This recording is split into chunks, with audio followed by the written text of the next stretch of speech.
Hello dear students, welcome to our channel. कल हमने solid state की जो इंट्रोडक्शन और जो सॉलिड के जनरल कैरेक्टर हैं उसके बारे में हमने पढ़ा था।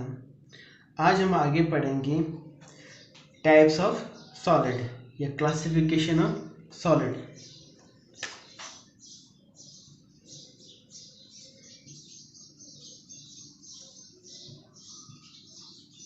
Classification of solid. सॉलिड को जनरली टू पार्ट्स में क्लासिफाइड किए गए हैं, क्रिस्टलाइन सॉलिड एंड अमॉर्फस या non crystalline solid. Crystalline and second non crystalline, ये इसका जो सेकंड वर्ड है अमॉर्फस, ये बहुत इंपॉर्टेंट है।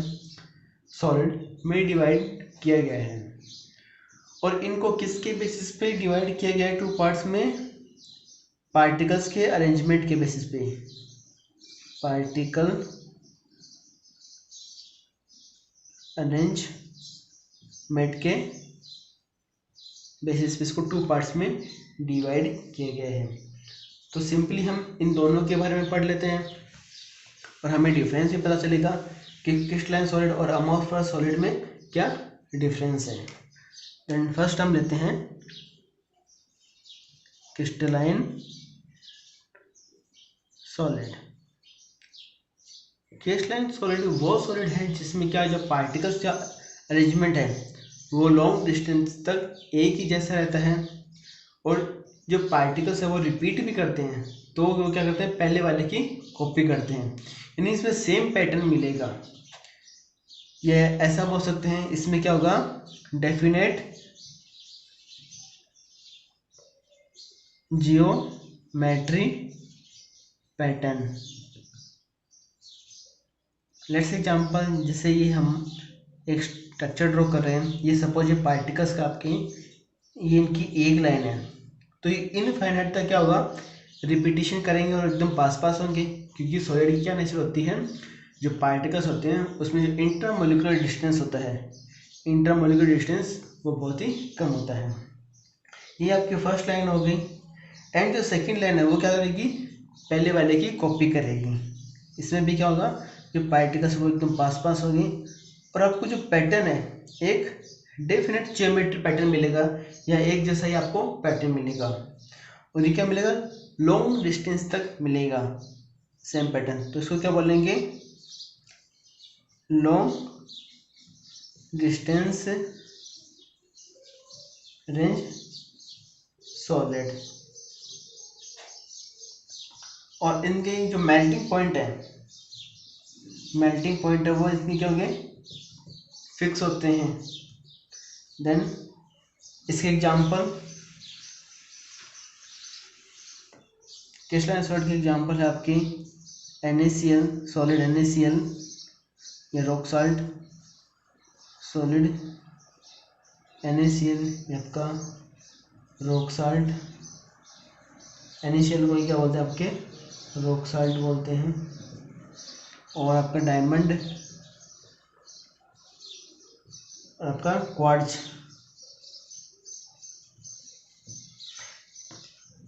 सेकंड आपका अमॉर्फस सॉलिड।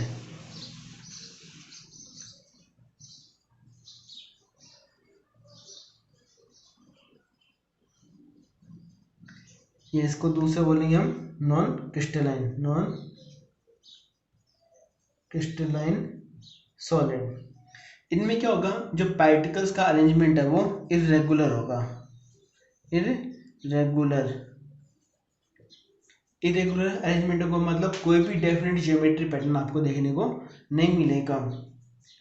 अगर इसमें आपका कोई अरेंजमेंट एक डेफिनेट डिस्टेंस तक मिलता है अरेंजमेंट, तो वो क्या मिलेगा, आपका शॉर्ट डिस्टेंस तक मिलेगा, इसलिए इसको क्या बोलेंगे, शॉर्ट डिस्टेंस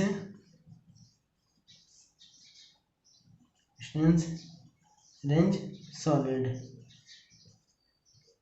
और इनके जो मेल्टिंग पॉइंट होते हैं, वेरी वेरी इंपॉर्टेंट, इनका जो मेल्टिंग पॉइंट होता है वो एक रेंज में होता है, नहीं कि शार्प होता है। रेंज का मतलब क्या होगा कि सपोज 10 डिग्री से मेल्ट होना स्टार्ट हो गया, ठीक है, यहाँ से मेल्ट होना स्टार्ट हो गया और फिर कहाँ तक पूरा मेल्ट होगा आपका 20 डिग्री सेंटीग्रेड तक, यानी इसकी क्या होगी, रेंज हो गई। तो इनकी जो मेल्टिंग पॉइंट है वो फिक्स ना होगी, क्या होगी, पर्टिकुलर रेंज में होंगे। इसके एग्जाम्पल आपके अमॉर्फस सॉलिड के एग्जाम्पल कौन कौन से हैं? आपका एग्जाम्पल है रबड़ हो गया, प्लास्टिक हो गया एंड ग्लास। एनसीईआरटी में आपका जो क्रिस्टलाइन सॉलिड और अमॉर्फस सॉलिड है उसमें कॉमन एग्जांपल दिया है। क्रिस्टलाइन सॉलिड के तो बोला इसने क्वार्ट्ज, और यहाँ पे इसने बोला glass quartz, glass quartz.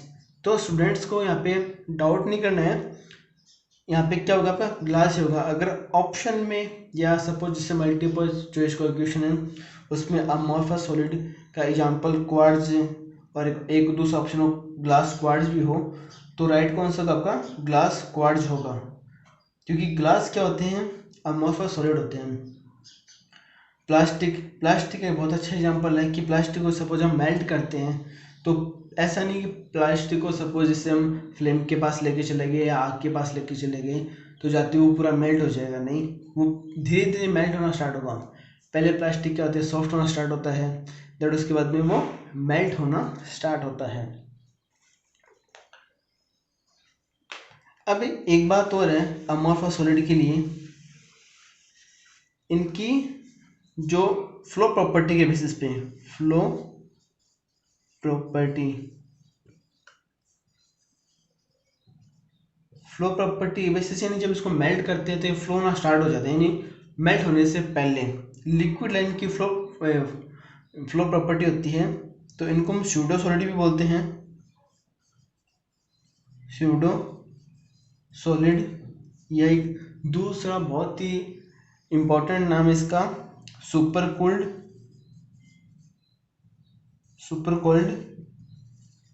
Liquid, very very important. यानी फ्लो प्रॉपर्टी के बेसिस पे इनको क्या बोलते हैं, सुपर कोल्ड लिक्विड बोलते हैं इनको, यानी फ्लो प्रॉपर्टी के बेसिस पे। अब एनसीईआरटी में आपको टेबल है डिफरेंस की है, जो डिफरेंस बिटवीन है आपके क्रिस्टलाइन सॉलिड और अमॉर्फस सॉलिड की, तो उसको हम चेक कर लेते हैं, उसको हम पढ़ लेते हैं। Difference between crystalline solid and amorphous solid, तो ये आपका क्रिस्टलाइन सॉलिड हो गया और सेकंड आपका अमॉर्फस सॉलिड हो गया। तो सबसे पहले इसका जो है पॉइंट है वो अपना साइज में क्या होता है कि क्रिस्टलाइन सॉलिड की जो साइज होती है वो एक आपकी डेफिनेट होती है, और इनकी कोई फिक्स नहीं होती है, तो इनडेफिनेट होगी या नो फिक्स। सेकेंड इसका मेल्टिंग पॉइंट, जो कि हमने अभी पढ़ा था, मेल्टिंग पॉइंट इनका क्या होता है, फिक्स एंड करेक्टरिस्टिक्स होता है, और इनका क्या होता है, एक रेंज में होता है। सेकेंड है क्लीवेज प्रॉपर्टी।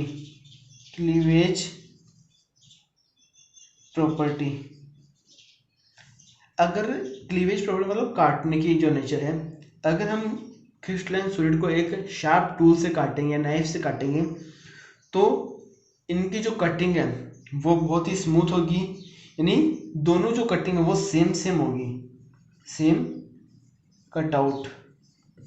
जैसे सपोज ये सॉलिड है, इसको हम शार्प टूल से काटेंगे तो इक्वली 2 पार्ट्स में डिवाइड होगा, यानी इनकी जो सरफेस है कटने के बाद जो सरफेस भी होगी, यानी ये जो सरफेस है वो दोनों की सेम होगी।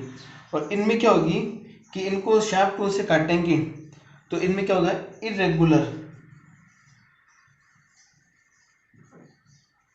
सरफेस हमें इरेगुलर सरफेस मिलेगी। सपोज जैसे ये अपना क्या है, अमॉर्फस सॉलिड है, लाइक रबड़ है, आपका रबड़ है, ग्लास है, या फिर आपका प्लास्टिक है। उनको हम किसी शार्प टूल से काटेंगे तो जो सरफेस है एकदम स्मूथ नहीं कटेगी, आपकी कैसी इरेगुलर सरफेस उसमें हमें मिलेगी।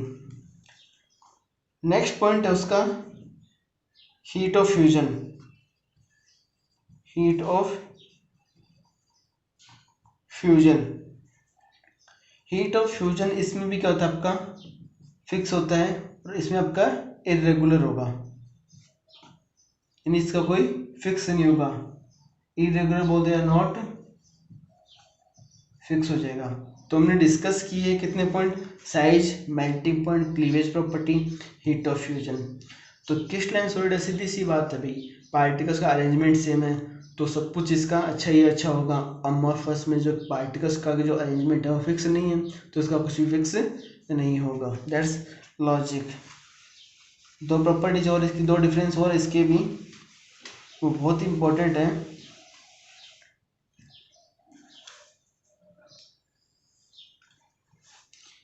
Isotropy, anisotropy nature. तो चलो पहले पढ़ लेते हैं, दैट उसके बाद डिस्कशन करेंगे या इसको डिटेल में हम समझेंगे क्या होता है आइसोट्रोपी और एनाइसोट्रोपी नेचर। क्रिस्टलाइन सॉलिड होते हैं वो आपके एन आइसोट्रोपी नेचर के होते हैं और ये आपके आइसोट्रोपी नेचर के होते हैं। आइसोट्रोपी, एनाइसोट्रोपी नेचर क्या है, इसको हम एक एग्जांपल से समझेंगे।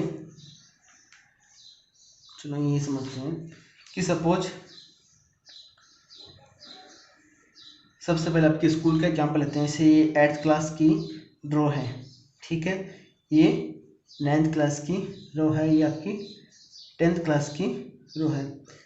जब हम अर्ली मॉर्निंग में जब हमारी जो क्लास का जो अरेंजमेंट होता है एज ए प्रेयर टाइम में, तो 8th क्लास के बच्चे एक साइड होते हैं, एक लाइन में होते हैं, 9th क्लास के बच्चे एक लाइन में होते हैं और 10th क्लास के बच्चे ये एक लाइन में होते हैं। तो ये आपका एक यूनिक पैटर्न हो गया। देन अमॉर्फस में क्या होता है कि जैसे आपकी लंच टाइम होता है तो यहाँ पे ये 8th क्लास का बच्चा है, ये आपके 9th क्लास का बच्चा है, यहाँ पे 10th क्लास का बच्चा है, यहाँ पे फिर 8th क्लास का बच्चा है, यहाँ पे 10th क्लास का बच्चा है, यहाँ पे आपका 10th क्लास का बच्चा है, यहाँ पे 8th क्लास का बच्चा है, यहाँ पे आपके 9th क्लास का बच्चा है। तो ये आपके लंच टाइम का है, ये आपका प्रे टाइम का है। तो प्रे टाइम में कहते हैं जो 8th क्लास के बच्चे एक लाइन में, 9th क्लास के बच्चे सेकंड लाइन में और 10th क्लास के बच्चे एक लाइन में होते हैं। तो हम इस डायरेक्शन में चलेंगे, अप टू डाउन चलेंगे तो हमें क्या मिलेगा, एक यूनिफॉर्म पैटर्न मिलेगा। दैट हम दूसरी डायरेक्शन में चलेंगे, सपोज लेफ्ट टू राइट चल रहे हैं, हम लेफ्ट टू राइट चलेंगे तो यहाँ पे 8th क्लास का बच्चा, फिर 9th क्लास का, फिर 10th क्लास का, यानी यहाँ पे तो रेगुलर पैटर्न आ रहा है हमारा, ठीक है, और यहाँ पे इरेगुलर पैटर्न आ रहा है।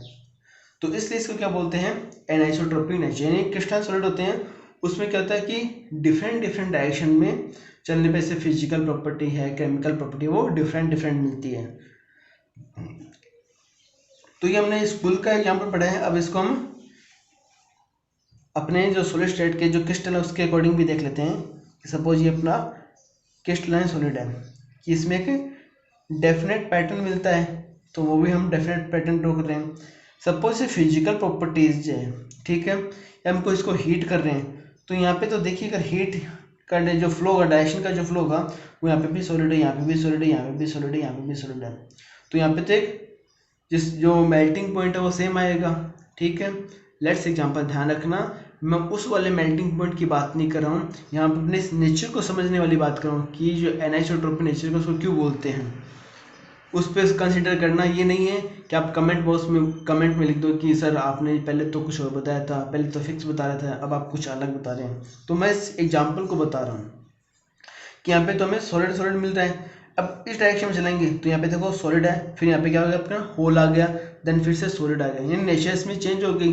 सपोज इसका जो मेल्टिंग पॉइंट है वो 27 मानते हैं, 27 कंसिडर कर लेते हैं। यहाँ पे तो होल है, होल का कोई नहीं होता, फिर यहाँ पे देन 27 डिग्री सेंटीग्रेड अगेन हो गया। तो यहाँ पे क्या होगा, डिफरेंट डायरेक्शन में चलने पर जो नेचर वो चेंज हो जाती है। तो इसलिए इसको क्या बोलते हैं, एनाइसोट्रोपिक नेचर का होता है आपका क्रिस्टलाइन सॉलिड। देन सेकंड आपका आइसोट्रोपी। अमोर्फस सॉलिड क्या होते हैं, लेट्स हमने एक एग्जांपल लिया था लंच टाइम का, तो लंच टाइम में किधर से भी चलो, अप टू डाउन चलो या फिर लेफ्ट टू राइट चलो, left to right up to down, आपको इरेगुलरिटी मिलेगी। इरेगुलरिटी का मतलब है कि यहाँ पे भी चलो डिफरेंट डिफरेंट बच्चे हैं, डिफरेंट डिफरेंट क्लास के डिफरेंट डिफरेंट बच्चे हैं, और ऊपर से नीचे चलेंगे तभी आपको डिफरेंट क्लास के डिफरेंट डिफरेंट बच्चे मिलेंगे, यानी एक जैसा पैटर्न मिल रहा है।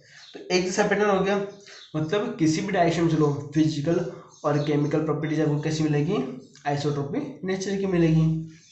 अब इसको हम अपने सॉलिड के अकॉर्डिंग देख लेते हैं। अमॉर्फस सॉलिड्स में क्या होता है कि जो पार्टिकल्स का वो अरेंजमेंट है वो इरेगुलर होता है, क्योंकि पार्टिकल्स है वो डिफरेंट डिफरेंट डायरेक्शन में होते हैं।